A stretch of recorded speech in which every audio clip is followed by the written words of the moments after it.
Thank you for joining us. 3D animation and real-time have not traditionally been said in the same sentence. The age-old trade-off between quality and speed has been shattered by emergent technologies, notably from the world of games. Unity and Unreal engines and other technologies are now becoming essential parts of the animator's toolkit. But what does this mean for the craft of animation? How will it affect skills and jobs? And how do animators find out more about this brave new world? The London International Animation Festival has gathered together 4 people pioneering work in this area. I'd like to welcome them. First, Phil Stewart is head of BlueZoo's Animation Real-Time Department. Phil coordinates and performs research and developments in emerging real-time technologies. This includes real-time rendering, developing VR animation solutions, and motion capture. He has previously worked as a pipeline TD, technical director, lighting renderer supervisor, production designer, layout artist, and pure generalist in the computer animation industry on a range of projects, including short films, TV shows, and commercials. Dulull is the co-founder of HaZimation. Haz started his career in video games before moving into visual effects, and then later transitioning over to directing and producing with his breakout feature, The Beyond, followed by 2036 Origin Unknown, starring Katie Sackhoff of Battlestar Galactica fame, and was then hired by Disney to helm the pilot for action comedy series Fastlane, where he served as EP and creative consultant on the entire series. Haz is the co-founder of production company HaZimation, producing animated feature films, series, and video games based on their proprietary pipeline utilizing Unreal Engine. Boyan Georgiev is lighting artist at DNeg Animation and vice chairman of the London ACM SIGGRAPH chapter. Boyan is an experienced CG artist working in various productions from TV, feature film, and animation. He has worked on some of the major studios in London, such as BlueZoo, MPC, and for the past couple of years at DNeg. Boyan specializes in lighting and compositing and has been involved in projects such as The Lion King, Ron's Gone Wrong, and various TV shows. He explored the capabilities of real-time technologies at DNeg through Unreal Engine, working on a short film by Academy Award-winning director William Joyce for the film Mr. Spam Gets a New Hat, which I think we're going to see a bit of. Michael Davies is our last guest. He's program leader for animation at Escape Studios. Michael has worked in VFX for over 10 years as a freelance artist and for leading studios, including DNeg, ILM, The Mill, and Prime Focus. Michael's main area of expertise is based on his work as character TD and has worked as a generalist and supervisor. In 2021, Michael wrote the curriculum for Epic Games and Escape Studios' Summer of Unreal 4-week event for animators across Europe, and is now head of MA in character and creature creation. So welcome everybody. Thank you very much for joining us. So I'm now going to ask our panel to give a presentation about what they do and how they do it. And I'm going to start with Phil. Over to you, Phil. Thank you. Thanks. I'll just share my screen. Hi, yeah, so I'm Phil Stewart, head of real-time at BlueZoo Animation. Let's give a quick intro into BlueZoo Animation. We are an animation studio based in London. We've got about 420 staff. We were all in the office, but now the company has expanded and lots of people work from home. Here's a quick slideshow of some of our work, just to give you an idea of what we do.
So hopefully that was a good little introduction.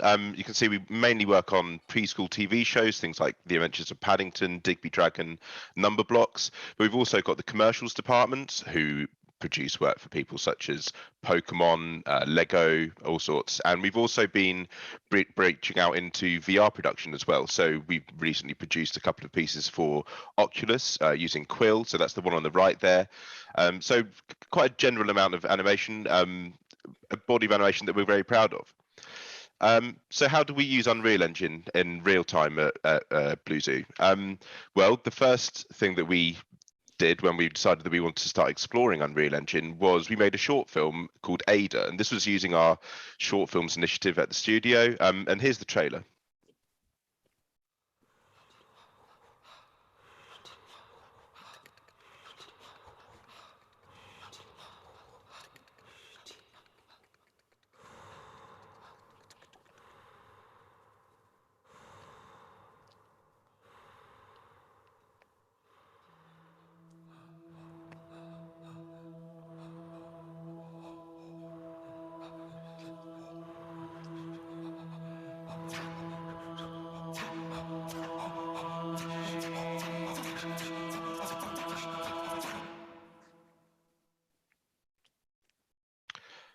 So there's the trailer, and that film is actually available to watch online if anyone would like to. I'll leave this slide up for just a moment if you want to screenshot that. Afterwards, after the sessions, you might want to go and watch that. It's about 11 minutes long. We hope you enjoy it. So while we were producing that, we learned a lot about Unreal Engine. So here you can see one of our first tests. Throughout production, we were trying to take advantage of all the rendering features inside of Unreal. Key to our aims was getting all of the aspects that would usually be done in comp and bringing them into camera. This includes filters and effects, footsteps, and that kind of thing. So we were developing special tools to bring these effects into the viewport and allowing the artist to manipulate them in real time. So you can see here the sketched effect. As you move that plane around, it's affecting the things in the background, the characters, the assets, and it really gives the artist the ability to experiment with different looks and test out lots of different things and see if they can improve the shot in different ways that you normally wouldn't be able to if you're just taking that into a comp. If you can do that in the viewport as you're before you even lighting and rendering it, you've got all that ability to experiment, and it's really freeing for a lot of artists. It also means that if you want to change something, you can change it, and you know that whatever you see in the viewport is going to be what goes into the edit. A good example of this was when just about a week before we were due to deliver the film, Dane Wynn, the director, decided that he wanted to change the shader on the dress, the coat. And we did that in the asset, and then we re-rendered the film. It's an 11-minute film, and we re-rendered it in 11 minutes, and that was basically the version that went out onto Vimeo and you can watch today. There's actually an argument to say that we could have rendered it even quicker if we'd unlocked the frame rate, but we didn't do that. We just left it at 11 minutes, so we thought that was fast enough. And you can see here, this is another test. So this is the first shot of the film, one of the first shots of the film. And this is running in real time in Unreal Engine. So in a second, you'll see that the camera begins to move. And this is so what we were seeing in the viewport. We were able to experiment. So Dane absolutely loved this because it meant that with the storyboards in place, we could set up the shots, and then he was able to move the camera around, test out different camera angles, test out different lenses, shift those effects around, and really experiment and see how we could push the shots to the next level. It was also just really nice to be able to work in a viewport like this without the computer lagging. I don't know if many people have worked as lighting and rendering artists, but you have to have a lot of patience to do that job. And with Unreal Engine, that's not so much of a problem. So speed is one thing, and speed is absolutely great, but now we need quality. So how can we get quality out of Unreal? So we decided we need to do some other tests. This is one of the first ones that we did.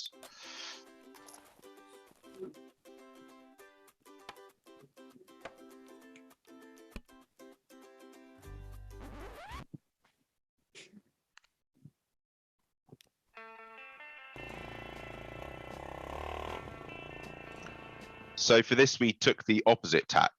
So instead of looking for speed and being able to get everything out really, really quickly. With this short, we were looking for as much quality as we could get as possible. So we were using ray tracing in Unreal. This was actually just after ray tracing had been released into Unreal Engine, so it was one of the first things we did. So you can see all of the reflections, the soft shadows and GI that you get with ray tracing. There are some non-ray trace lights, for instance, this one on the right-hand side here, and there's a few others which are baked lights. We found that a hybrid approach was absolutely necessary to get the look that we wanted. And one of the biggest issues with this was aliasing. So we actually rendered this at 4K and then scaled it down to 1080 to remove the aliasing issues we were having. That works great. Unfortunately, it did mean that only one graphics card in the office at the time was able to load these scenes and render them, and that was the Titan RTX, which was in my computer, and that was after quite a lot of optimization and trimming down the scenes to make sure that they'd even load up. It was crashing a lot, but we got there, and that was a few years ago. Hardware has moved on a long way now, and we're really getting to the point where this kind of thing in real time is a real possibility for us.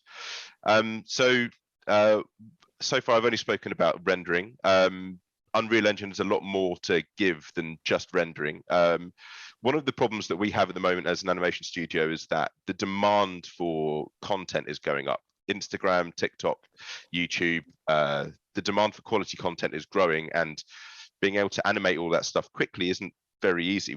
If we want to maintain the standards that we have, our animators can't work any faster than they already are.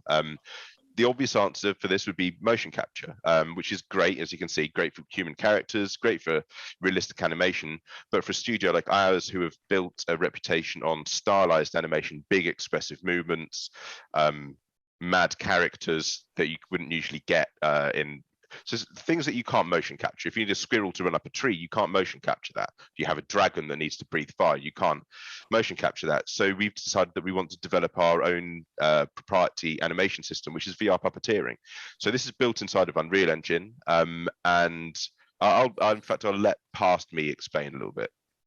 So here is the VR puppeteering system that we've been developing. You can see here, I'm in virtual reality inside of Unreal Engine at the moment.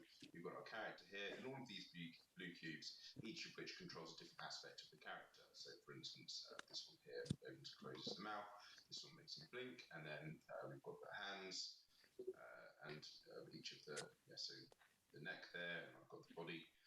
We've also got lights, won't be so useful for this demo, and we've got a camera, so I can change the focal length of that, and here's my controller with all my UI settings on it. So what I'm going to do is I'm going to start the loop, which is shown here, and a voice clip will begin to play, and what I'll do is I'll just animate the first loop of that, and we'll see how that works. So I start that going, and you can hear the sound clip begins playing, and I'm just going to add him blinking for this. So you can see all I'm doing is just animating this once as the loop goes round. We've got our voice clip, which is just shorter than the length of the loop, and now I can release that, and you can see that as the loop goes round, the animation, the movements I performed last time are now being performed back. So what I can do is I can use this to layer up the animation, so I can move the eyes around slightly, give them a bit of light. So I'll skip forwards now until it gets a bit more interesting. So you can see here I've added a lot of other animation in. So you can see here what we're getting is just adding some body movement. You can see all of those bits are playing back now. And then what I can do also is I can scale myself, and I'm going to grab the character's hands, and I'm going to control them as if I was the frog myself. So to wait for that loop to come around.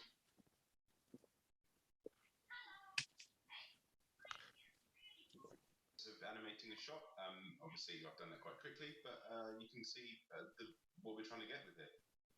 So that's how the process works. I know that was a very quick explanation, and that's a demo from a few years ago, actually. Well, last year. And here's that rendered in, if I can get my slides sorted out, here's that rendered in Unreal Engine.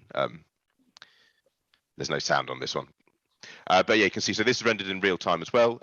Part of the advantages of having that puppeteering system inside of Unreal Engine means that the animation we can bake out to an animation asset, and it's ready to go. We can drop that into a rendering scene, and that's almost immediately ready. And I think I've got another demo which has a spider in. So if anyone's arachnophobic, please look away now. And this is just another. This is a more recent demo of how the puppeteering can work. And you can see that designing a rig for an 8-legged character is a lot more complex than a frog with 2 legs. And in fact, you can see towards the end here, everything's playing back. So anyway, yeah, there's a quick whistle stop explanation of how we use Unreal Engine at BlueZoo. I'll pass back to Saint now.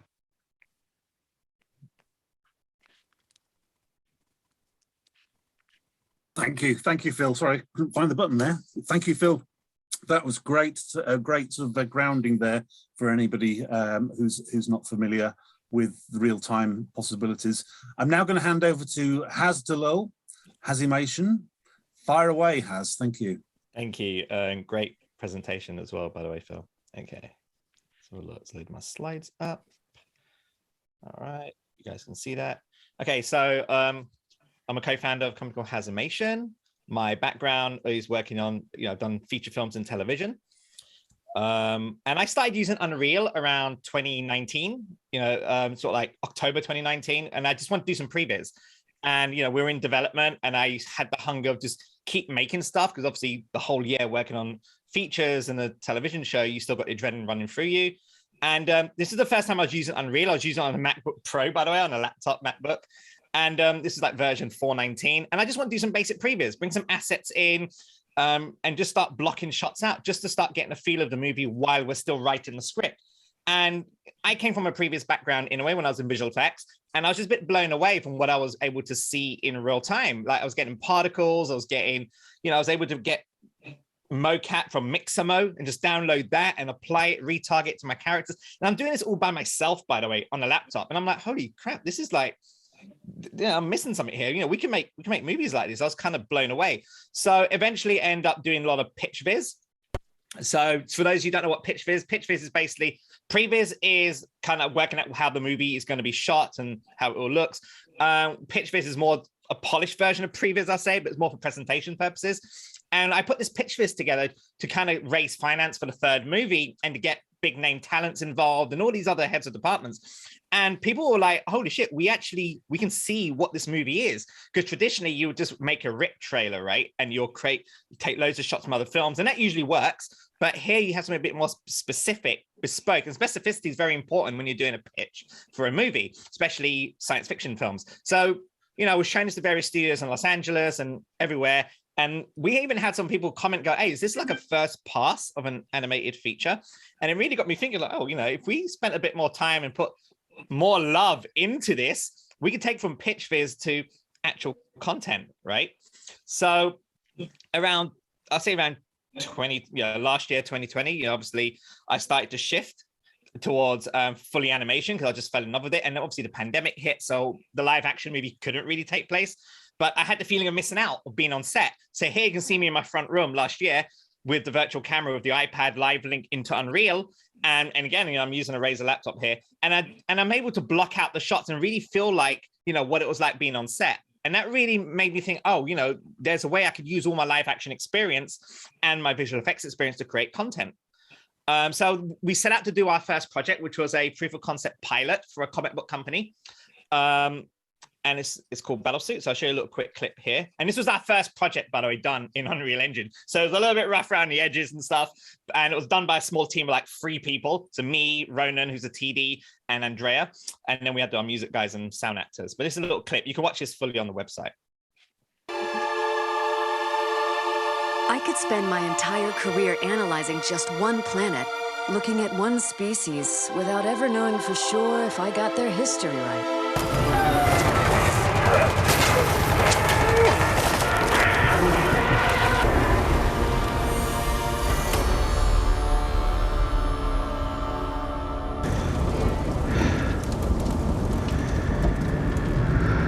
So that was a short clip. By the way, that last clip, the eyes moving, that's me on the iPhone, you know, doing my facial capture. And again, this was the first time we're using this, and it was like, I think version 4.22 we did that. So there wasn't like the movie render queue like you have today. You know, it was the movie capture, but everything you saw in there was final pixels. There was no compositing, no effects done on like externally. The only thing we did in post was the color grade and editing. So obviously that opened the doors massively for me as a filmmaker. And the funny thing is, guys, like, when I go to LA, usually I'm always pitching a bunch of projects, and one of the projects I'm always pitching is animation. And animation's usually seen, you know, especially as a director, when you're pitching, it's usually seen as the expensive medium for filmmaking. So I always get like, no, don't talk animation. You need a big studio to do that. You need the wonderful guys at BlueZoo, for example, or you need Titmouse or Blur Studios and so on.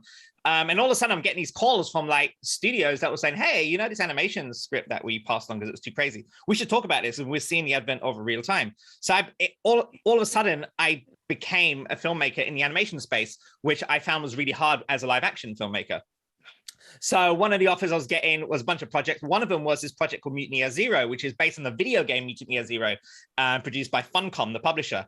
And the people that own the IP in Hollywood, a company called Pathfinder, they wanted a bunch of directors to pitch, and they sent us all the video game. And I remember putting the video game on my PlayStation, and the first thing I saw was made in Unreal Engine. I'm like, whoa, does that mean I can just grab their assets in the game? And that's literally what I did. I rang up the games company and said, hey, I'm doing a pitch, send me your assets. And at first they were like, seriously, you know, it's all blueprints. I don't think you can do this. You know, directors don't usually ask this. I'm like, that's okay, I'm a hands-on director, I can do all this. And I didn't really, I had to figure it out. But what was really interesting, we were able to take the assets. Now I have to say it's not plug and play, as you know, because obviously game assets are built in a certain way where code is used to put the head, the arms, and put it all together. But it was enough for us to get going. We didn't have to deal with art direction because all this art direction was done already in the game. So here's a little clip. It's strange to you that both of us can't remember our past. Guess that's typical for mutants like us. Finding out who we are sounds like the quest of a lifetime. If Hammond thinks there's an Eden, there's an Eden. Believe me, and we can work together.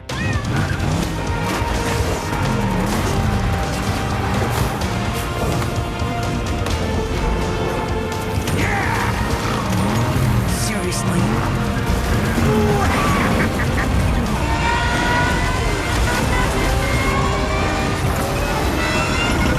Well, hello.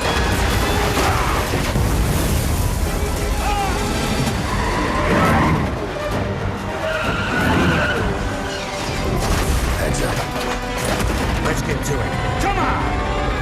Hiya, boys! Give me a freaking break.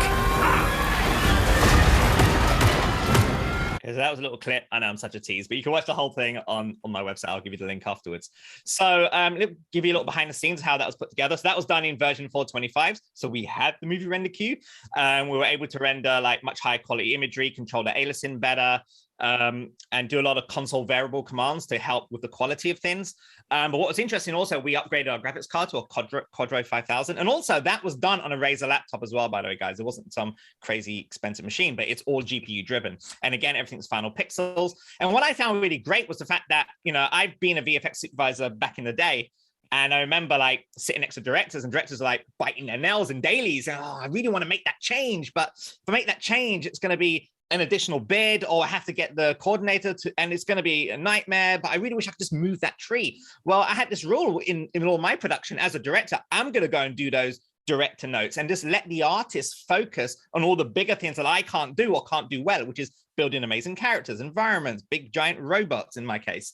And what I was able to do was, as a director, was to find the voice of the film, find my voice as a filmmaker. So we didn't really focus so much on creating intricate storyboards or animatics or anything like that. I did my shot list as a director, and I'll do my little crappy thumbnails. But really, once we had the assets built and the environment built, even as a first pass stage, I was able to go in and start blocking shots out and moving the camera, finding the language, just rendering out versions and put it in the edit. And then as the characters started to get updated, the shaders get updated, it's all real time. We all, you know, it's all using something called source control per force. So every time Andrea updates the shader, it's updated in my shots. And because it's real time, it's very quick to render out in my edit. So it had a very iterative workflow, and I love that because it meant that constantly making the movie, I'm never waiting for stuff to be ready. So that was last year.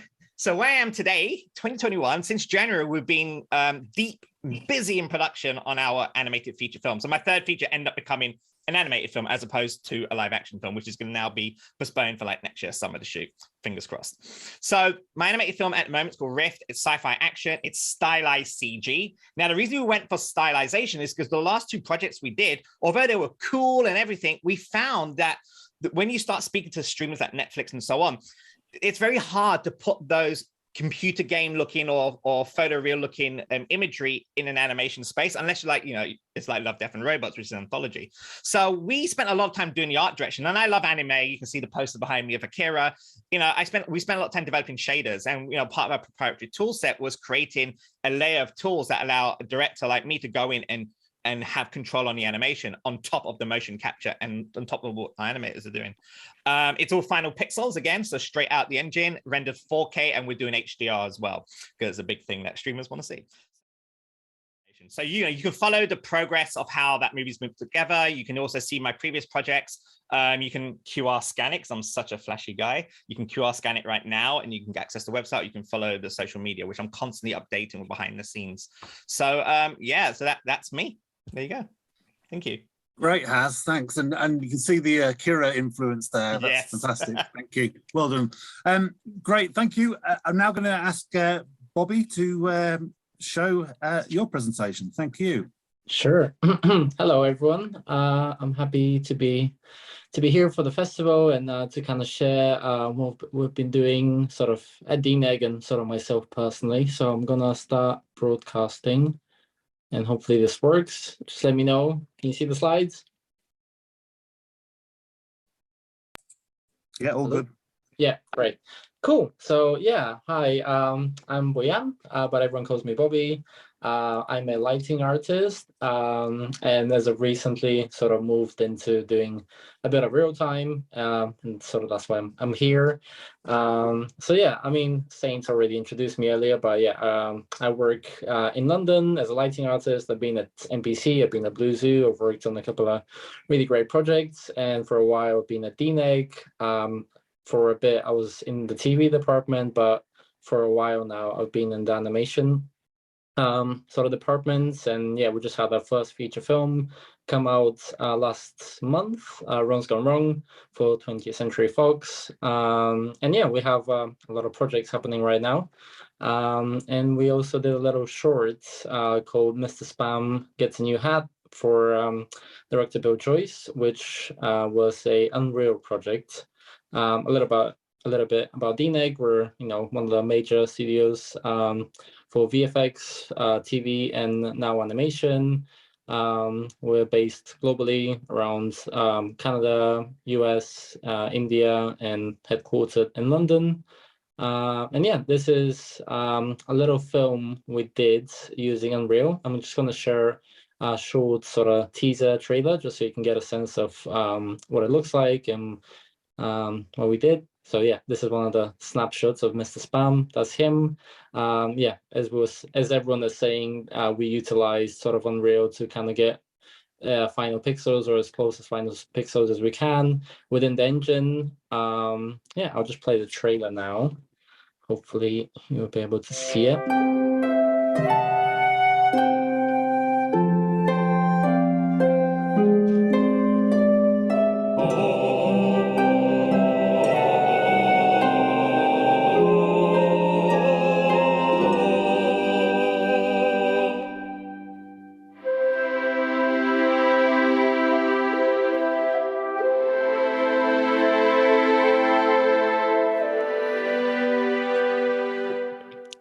Cool. So yeah, Mr. Spam is currently sort of doing the festival circuit. It already won 2 awards, one at the New York Shorts International Film Festival as Best Animation, and also won Best 3D Narrative Short at Spark Animation. So that's really great to see that sort of getting the recognition. It's getting the recognition now that sort of I think it deserves. It was a really exciting project. For me, it was, let me just switch to the next slide. Yeah, for me, basically, it was just like, just going really into the deep end, because I wasn't really into Unreal or Realtime before I started this project. I was just kind of like asked to be part of it. And it was literally just starting from scratch, really learning and having almost like a year, I think we had from sort of the day we started to finishing this film. So yeah, there's probably a lot of people getting into real time. It's just really just, you know, starting from scratch almost, because it is quite different from the standard way a lot of us are used to working, especially in sort of a big studio environment, where you have like certain tools and you use sort of offline rendering like RenderMan or Arnold, where, you know, you wait around a lot of time to see the final sort of image, especially a sequence of images. You know, you usually just get to see a representation, very noisy pixelated stuff in, let's say, Katana maybe, and you approximate sort of what you're going to see, but you always have to send it to a render farm, wait a while, and then you see a lot of times that you made a mistake, or when the character moves, it intersects with the lights, or it doesn't look that good. So with Unreal, it was really great that as a lighting artist to be able to see your lighting change in real time and literally just make a change and see exactly how it's going to look when you render it. So that was really, really incredible. We opted, after sort of a lot of back and forth, we opted for going fully ray traced, which did mean that we needed some really beefy graphics cards. And as a lot of you know, they're kind of hard to get. So we're very lucky to be able to kind of get our hands on some really sort of powerful cards, so we can be as creative as possible and not make too many compromises, because we really wanted to load in everything that we are used to as a feature animation studio. So we wanted characters with full groom and with sort of interactive clothing, like physics-based clothing, and just have the full environments. We wanted everything, but in real time. So that was a big ask, and it took some time for a lot of us to sort of, you know, really understand the engine, how it works, understand how to like optimize, because it is quite different, because in traditional animation, we really just kind of throw everything in the renderer, because we know we can just offline it, and we don't care about, let's say, graphics memory as much. And in real time and game engines, you really care about how much graphics memory you're using, so you can load everything. And some of the other panelists here already said that, yeah, you have to be able to sort of load everything in there. So yeah, that took a bit of, you know, back and forth, but when we started getting really in the groove with it, it was really incredible. And the main purpose of kind of going for a real-time engine was to test how a director would work with it, and to be able to sort of deliver a very natural way of working, almost like a on-set type of way of working, but in a virtual way. And that really helped as well, because obviously this was started during sort of the pandemic and the multiple sort of lockdowns that we all experienced, and obviously the clients being in a location very far away from us. So we were able to sort of have interactive sessions with the director, where like a couple of us would jump into the same session using the multi-user workflow that Unreal allows. So there could be me in lighting, and also the layouts, camera departments, and animation as well, and all of us collaborating within the same scene, with the director sort of requesting sort of changes, and really like getting into the nitty-gritty of filmmaking, which is, you know, just being able to interact with the content and not sit around looking at dailies and giving notes and then waiting a long time to like to see those changes being utilized, because that is the way that standard sort of way of working is within VFX and animation and TV. You just give notes and it goes the full circle of a pipeline. So we really wanted to break that and be able to do everything sort of on the spot. And as a creative, it's really freeing, because, you know, even if we're looking at dailies, we've had sessions with Bill where he would give notes to like dailies, because that was the bulk of our reviews. But when he says, oh, I want to see maybe the sunlight kind of peeking through this angle, through this environment, I really want to see how that looks. And a lot of times I just had the session open and I was listening into the conversation, and I could say, okay, like, let me share my screen, and I can start interacting with the scene immediately. And he can see exactly his sort of, you know, idea come into fruition, which was really great. And it just like, I think, blew the director's mind. And I think it was really great to be able to sort of, work this interactive way. He was really into it. And just kind of be able to be super creative and do filmmaking as maybe people that do photography and filmmaking really understand that everything's sort of immediate. You capture an image and that's what it looks like. So that's what we wanted to achieve. I'm just going to show some of the tools we had to build to be able to sort of really work interactively. Some of it was using volumetric clouds, but we had to be able to sort of art direct everything. So, to be able to move the clouds everywhere, because we wanted to have the whole thing in the engine. So we didn't opt in for any matte paintings. In post, we really wanted to be able to kind of deliver the final picture, and we had to be able to sort of art direct everything. So even for even the sort of weather system. And I'll show here a little, we had to build a master sort of lighting rig that we can use across all of the scenes. So we had to sort of build an interactive lighting that sort of works like a real atmosphere when the sun dips sort of near or below the horizon, that we can sort of get that nice warm color. And when the sun gets really high, we sort of get that sort of more daylight color. So it was really kind of great to be able to do that just by moving the sun, rather than making a bunch of changes to colors and shadows and contrast and so on. It was really great to give a base, especially as we're working with layouts, that they were able to see an approximation of the lighting while they were doing the camera. And sort of I can just, they could just move the sun a bit just to sort of base it on what the angle is supposed to be. And then when we get into lighting as well, we can kind of refine that. But it was really great to have a tool that everyone could use really easily and gives you sort of the final quality of lighting, at least for the key light. So it was sort of like, just a massive blueprints, just kind of using all the separate elements that you would use to create that, but also just putting, exposing controls, like a few controls that everyone can sort of understand. So we don't have to jump between the different elements that kind of make that lighting tool, like the skylight and the volumetric clouds and the directional light. We had to put all the controls sort of in one little tool that we could just end up using. So up next is, I don't think, okay, this is not loading. Sorry about that. Cool.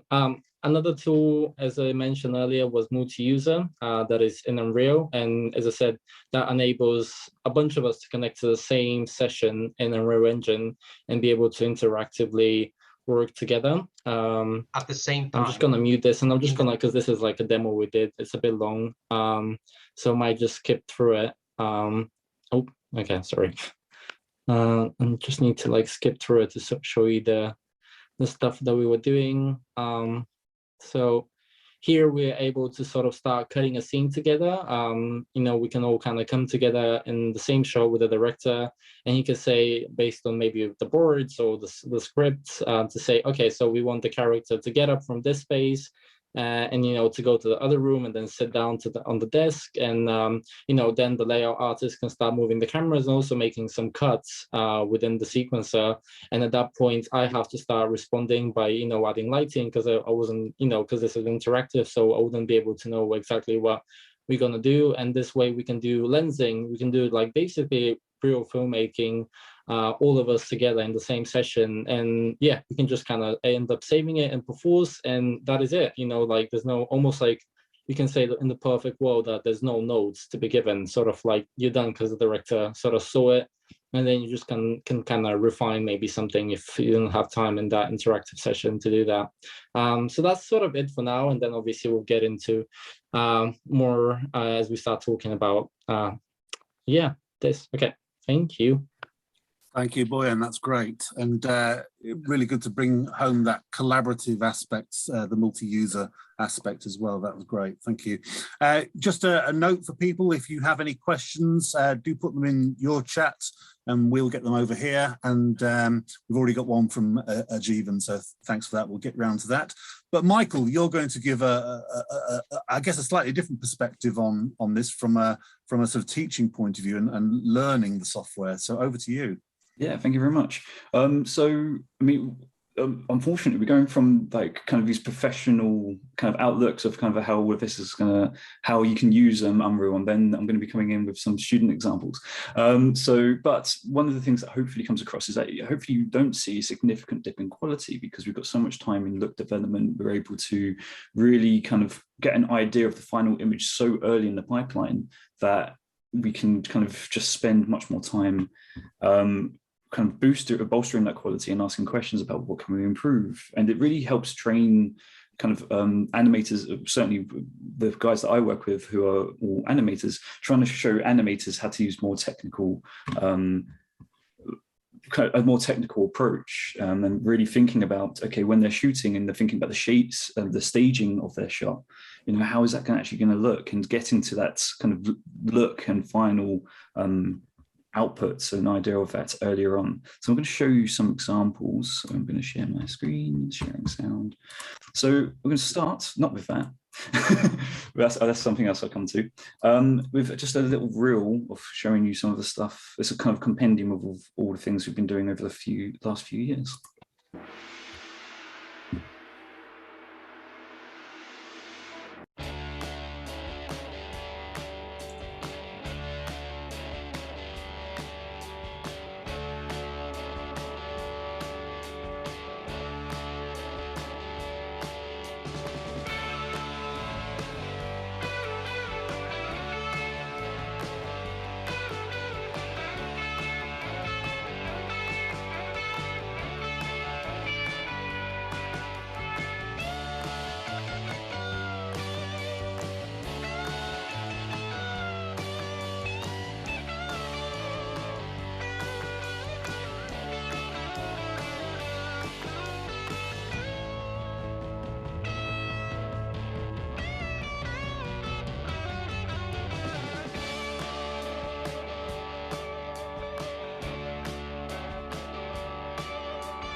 Cool. So I'm just going to leave that playing and just turn off the sound again, just play through that again. Just talk over some of this. There we go. No.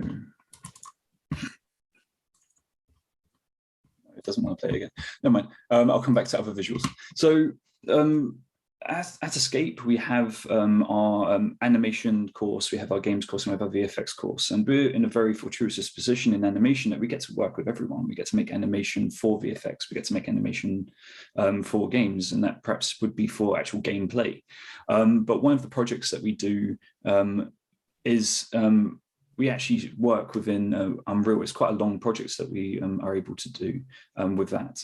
And it gives the animators an opportunity to really tell a story.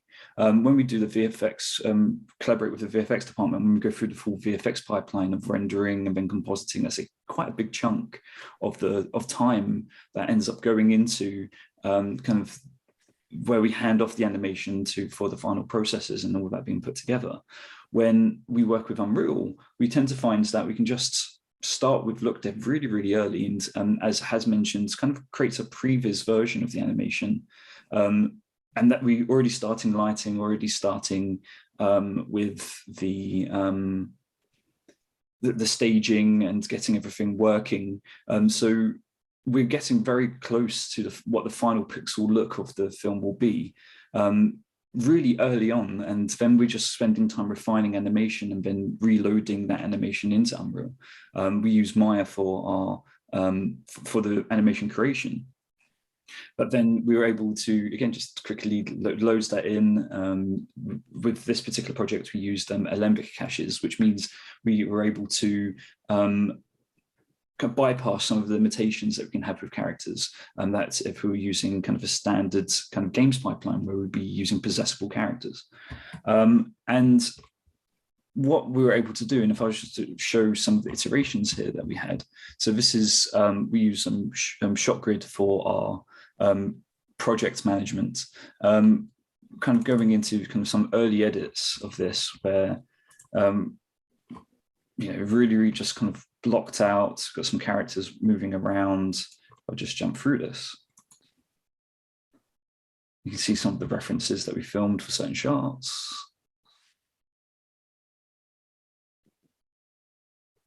And then going from here to the final film, where we're not seeing kind of really any difference, and we were able to kind of start lighting this and getting all of this together way before halfway, when by the time we actually had any blocking for the shots, so blocking kind of the first poses that we're putting in, we were already bringing those that blocking stage into Unreal, so we could really get an idea of just how the film was going to look, what was going to be in focus, what was going to be out of focus.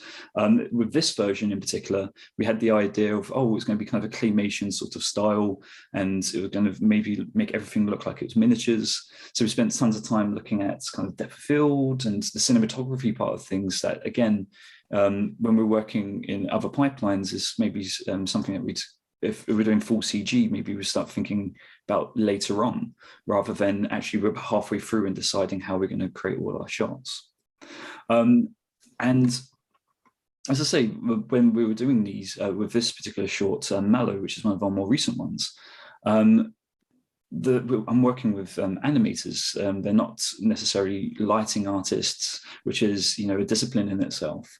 So it's kind of getting them thinking about these other pipeline steps, these other aspects of things like cinematography that they would have to kind of consider.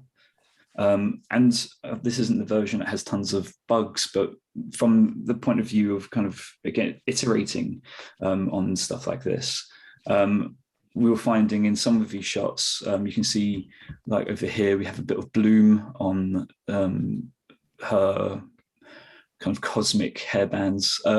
And we were finding that when we were playing this black, that bloom was just kind of completely kind of causing all these kind of lens flares across the screen. And it was really, to find that out later on in the pipeline, if it was a VFX pipeline, means that this is a term of fix it in comp, which is basically, we could tell the 2D guys to fix it later on.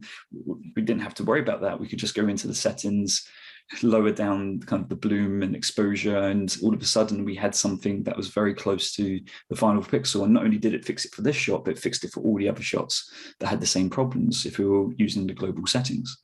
And just to show you, I mean, if I go into the project in Unreal, as again has mentioned, and was mentioned by Phil as well, is that you know, when we've got a movie that is 11 minutes long, like however long it is, it takes that long to render, and looking through it and reviewing this, it kind of completely speeds up that process. If there was a point here that I could just pause there, and maybe I don't really like the shadowing that's on her. Again, I think Bobby's going to kill me for doing this, where I'm just going to be like, oh, it's just adding a light, and I can just kind of drag in some lighting. It's like, that's not how you would fix something like that. But if I'm wanting to get a little bit more, again, the awful example, but you know, I'm in a That's a great rim light. Thank you. Yeah, but I can kind of start moving this around and changing. Like maybe actually that's not too bad, giving a little bit more of a kind of subtle rim light on this side. And then if I decide that's not what I like, it's fine. So from a student point of view, the amount of experimentation that we're able to do, and just really figuring stuff out in a way that's so flexible and so easy.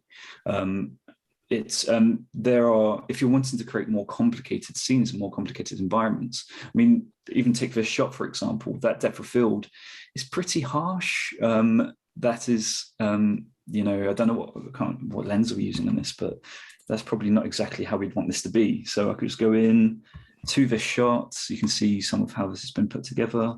There's my camera. And let's start kind of tweaking that stuff down. Let's again, I can change my focal distance and then start making completely out of focus, finds that point where they're nice and sharp. Change, let's find that. Again, so let's bring up that. You know, maybe I don't want them to be completely, the background to be out of focus at all. And it's the tools that are kind of, we're kind of given.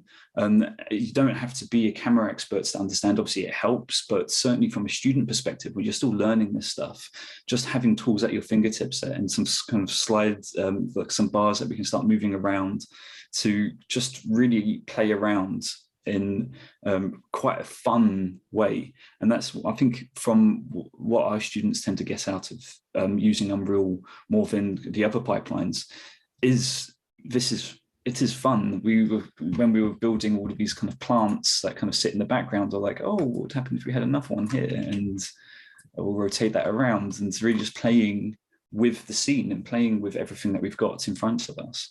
It's not something that kind of works, that is as freeing in kind of other pipelines. So yeah, I mean, and again, from the point of view of the fact that, again, these are animators who necessarily don't really have much of an interest in cinematography, where, you know, we're kind of thinking about things like depth of field, which maybe would be something that's done in comp in a VFX pipeline. Again, there's lots of different ways of doing that, whether it's done in camera. It gives kind of pure creative flexibility, which, as I say, as someone who's learning this and really wanting to get the benefit of certainly the real-time element of this, is that we're making real-time changes that have an impact over a project in a very fulfilling and fun way and collaborative way, as Bobby just mentioned as well, being in multi-user sessions where we're kind of like, oh, I kind of like this over here. Maybe all of these are a bit too straight and I just want this one to be slightly bent over like that. You know, if we had a whole session when we were putting together the final shots, where we were on a big group call and just being like, oh no, I like that there. When someone else would go in and go, no, I liked it this way. And just get the collaboration of that, get from, especially, you know, the fact that we made this project entirely remotely as well, which has its own challenges. Just having that fun collaboration just made projects like this a joy. And we were running 2 projects side by side as well. We had 2 teams. I haven't got any examples from that one, unfortunately. But again, it's kind of the same experience of just kind of opening up the scene, playing with the lighting, and really just kind of trying stuff out. And again, when you're learning, you sometimes learn better from the mistakes that you make. And when you're able to make multiple mistakes really, really quickly, you get to that end product really far. You get to the resolution to that mistake and resolution to that really, really easily. And speaking of resolution, I better just watch out, Michael, because we haven't got long for questions. Okay. So if you wouldn't mind just wrapping up. Yeah, okay, then I'll skip that point I was about to make.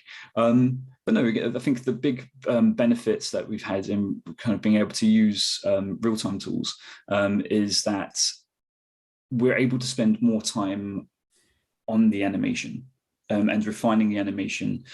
This short film, in terms of production, took about 12 weeks with a team of 10 students. And you know, I think it's the final film is around about 5 minutes long, which when you compare that to what the guys were doing the year before, when they were using things like Arnold as a kind of a different type of renderer, the kind of maximum they were able to kind of achieve was something with about a minute, maybe a minute and a half, compared to, again, so the scope of what we're able to achieve is just so much more using real time.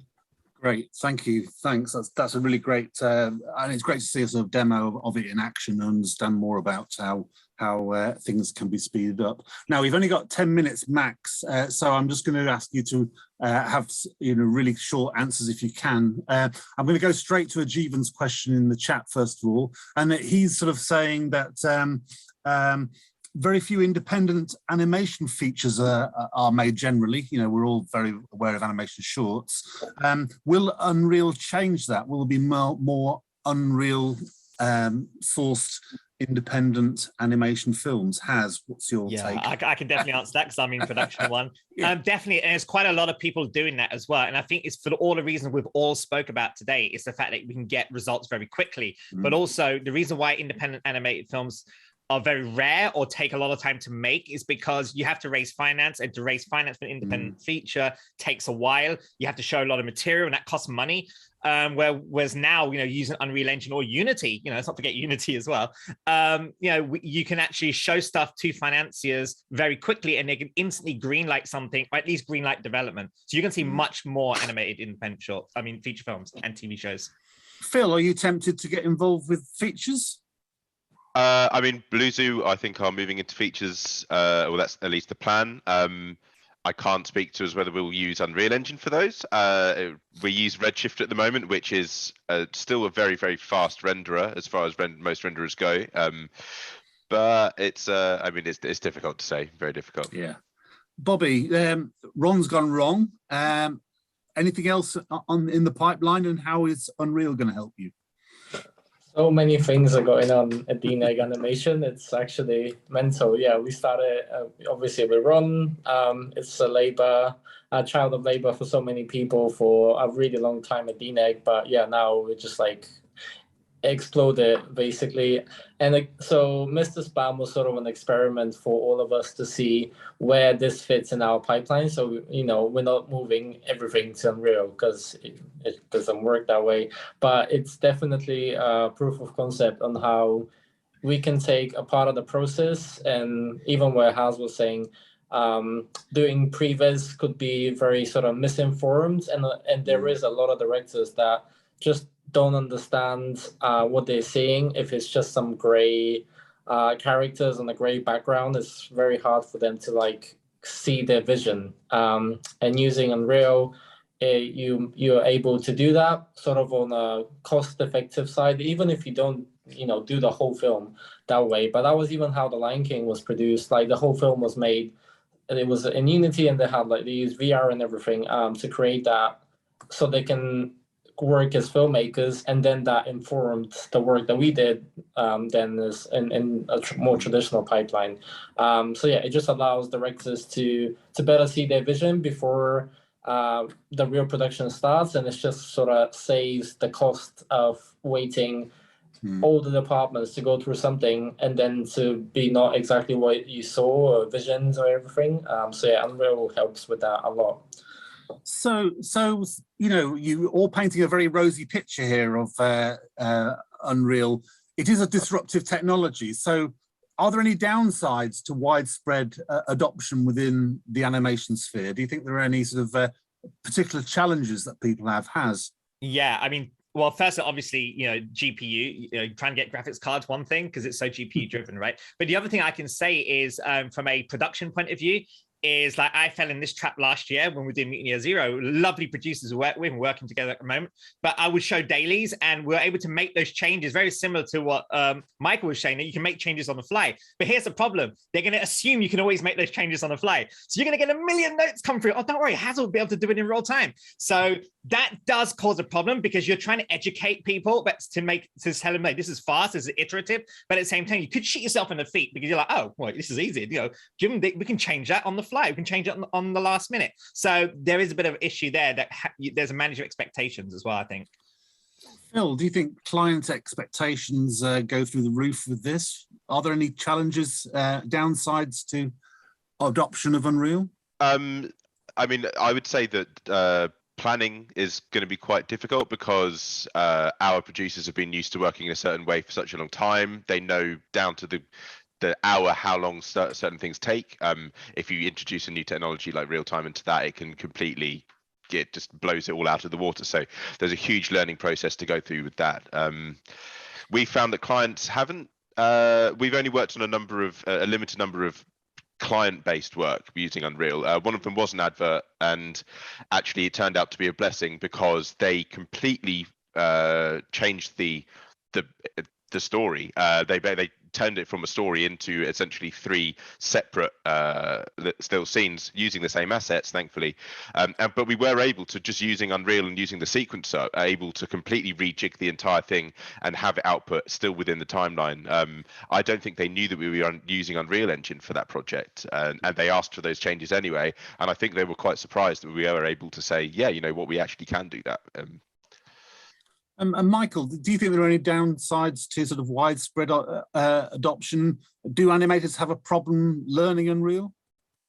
It's not necessarily a problem of them learning Unreal. We tend to find that a lot of the kind of animation students that we have don't really, when Unreal isn't doing what they think it's going to do, the troubleshooting element of that they find quite difficult, because they do presume that because it's real time when it's not doing things in real time. It's like, it's broken. It's not doing what I want it to do. And really, it's just a case of, okay, maybe they've not baked lighting, or they haven't optimized assets and things like that. I mean, a lot of that's the foliage in the background of some of those scenes that I showed you, they weren't very optimized to begin with, and they're like, oh, I can't move the camera, and they're getting very much the same sort of experience that they would have if they weren't working real time. So yeah, I think it's about the kind of the education of, okay, so how does Unreal work as well? That's kind of marries with that. So it isn't just a tool for animators. It's, again, there's a wider implication of that as well that needs to be kind of checked if we're driving that forwards as well. Thanks. Bobby, what sort of headaches does Unreal give you? Are there any sort of real challenges? What's the downsides of working with Unreal? So I think the downside is that if you start a production maybe in Unreal and you sort of produce assets, lighting, layout, and everything in Unreal, exporting from there to maybe another program is not exactly what it was meant for. So it's not very easy. It's not, you know, it's just very hard. It's not like we can export something from Maya and we sort of have a pipeline that picks that up and it goes straight into like all the other packages that we start using, like Katana and so on, or Houdini to do FX work. But I think the where that can be solved, hopefully, is through USD. So at DNeg, we are, especially in animation, we use USD heavily. So that's Universal Scene Description. For those of you that don't know, it's developed by Pixar. And almost everything and everyone supports USD. Even your iPhone, you can download a USD asset and see it in VR and spin around and everything. So everyone is integrating. Even Blender with 3.0 is going to have a USD workflow. Unreal has a USD workflow, but obviously it needs a bit of work. But that allows for you know, people to, first of all, especially for studios, to be able to sort of integrate their pipeline and be able to sort of, hopefully in the best world where we sort of do stuff in Unreal and the client's quite happy. And then if, let's say, the style is so different that we can't achieve that in Unreal and we still have to go through a traditional workflow, that we can then take whatever we did in Unreal, package it as a USD package, and then bring it into, let's say, Katana, where we have a custom workflow, but be able to preserve, especially lighting, you know, just in general, like placements and intensity, but also hopefully shaders, and maybe they obviously get augmented in a different package, and also animation and the whole thing. So that is going to be, I think, sort of the holy grail thing, because that way you can kind of take a project from, you know, everywhere, and especially for an animation studio, you get more and more integrated into a production. You start, you know, from a script a lot of times, as opposed to VFX, where the post house can come in quite late in the game.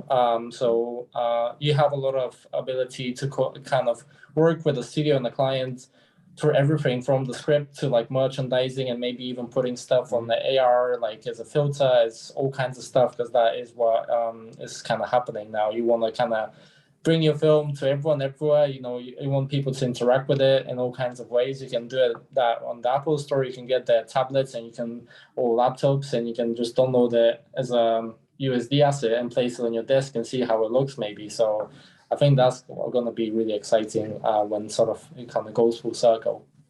Great, thank you very much. Now, we know that there's going to be lots of animation studios in this audience, so animation students, sorry, in this audience. So I'm going to ask the perennial question. If you're a student on an animation course, where do you start to try and get get to grips with Unreal and some of these ideas and techniques? How would you start? I'll do it the way I did it. Just download the friggin' tool. Just download it, spend a weekend, and just there's like a million tutorials online for this stuff, right? But the way I would advise you to learn it, because it can be overwhelming to learn everything, and you never learn everything, is make a list of things that you want to know. So my part as a director, I want to know how to bring an asset into Unreal. How do I move a camera? How do I apply some lights? And how do I render a shot, put in my edit? Just those 4 basic things. Once you've got that, you then start iterating. Okay, well, how do I put particles? How do I make my render quality better? How do I bring motion capture in? So learning that iterative way is a better way. And there's so much resources online. It's unbelievable. Phil, from you, what kind of advice about learning Unreal? And do you need to have a games background as well? A lot of people are asking.